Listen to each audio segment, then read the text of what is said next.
Soal ini membahas mengenai mekanisme pertahanan tubuh. Nah, untuk konsep yang harus kalian kuasai adalah sel-sel imunitas. Jadi kalian akan tahu sebenarnya sel apa sih yang ditunjukkan pada gambar. Yang jadi pertanyaan di sini adalah komponen pertahanan apa yang ditunjukkan pada gambar. Jadi benar-benar kalian harus tahu. Perhatikan aja ciri-cirinya apa di gambar itu, selnya lagi ngapain. Dari situ kalian akan tahu kira-kira itu sel apa. Sebelum masuk ke sel-sel imunitas, sebenarnya ada pertahanan pertama, biasa dikenal sebagai pertahanan garis pertama, yang berfungsi untuk mencegah patogen masuk ke dalam tubuh. Tapi kalau patogennya berhasil masuk, artinya pertahanan barier pertama ini ditembus, akhirnya sel-sel imunitas lah yang bekerja. Nah, di sini sel-sel imunitas dibagi menjadi dua. Yang pertama adalah sel fagosit, yang kedua adalah sel limfosit.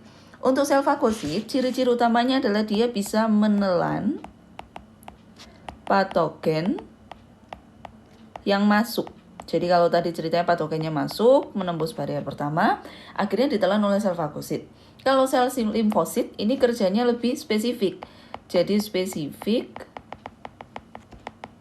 tergantung jenis patogennya. Misalnya, patogennya penyebab penyakit batuk atau virus flu menyebabkan influenza. Jadi itu nanti penyerangannya seperti apa. Nah, itu beda-beda tergantung jenis patogen yang masuk. Kalau yang sel fagosit bekerjanya tidak spesifik. Nah, di sini kan ada kata-kata menelan. Sebenarnya ada beberapa sel lagi dari sel fagosit ini yang berfungsi untuk menelan. Misalnya, contohnya yang pertama itu makrofag. Makrofag ini yang ukurannya paling besar sehingga biasa kita juga panggil sebagai big eater. Jadi pemakan yang besar, memang karena menelan, jadi kadang dipanggil sebagai yang makan. Yang kedua contohnya adalah neutrofil. Biasanya yang terkenal itu cuma dua ini. Yang neutrofil ini yang pertama kali dikeluarkan. Kalau sel limfosit apa aja contohnya? Yang pertama limfosit B. Limfosit B ini yang berperan nanti dalam produksi antibodi. Kemudian yang kedua limfosit T.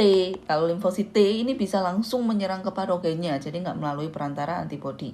Nah sekarang kembali ke pertanyaannya. Apa sih yang ada di gambar itu? Bisa kalian lihat di sini, dia itu sedang memakan sebenarnya. Jadi dia menelan patogen yang masuk.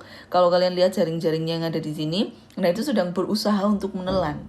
Dari sini kalian akan tahu, jadi komponen pertahanan yang sedang dibahas itu sebenarnya tadi yang berfungsi untuk menelan adalah sel fagosit. Benar, jadi kalau yang dipertanyakan adalah komponen apa, dia adalah komponen sel fagosit, termasuk dalam sel-sel imunitas, jenisnya sel fagosit, bukan sel limfosit, karena kalau yang sel limfosit dia tidak akan bisa menelan, sedangkan gambar di sini cukup jelas menunjukkan bahwa dia sedang menelan patogen-patogen yang menginvasi tubuh. Dari situ kalian akan tahu bahwa yang sedang dibicarakan atau yang digambarkan adalah sel fagosit.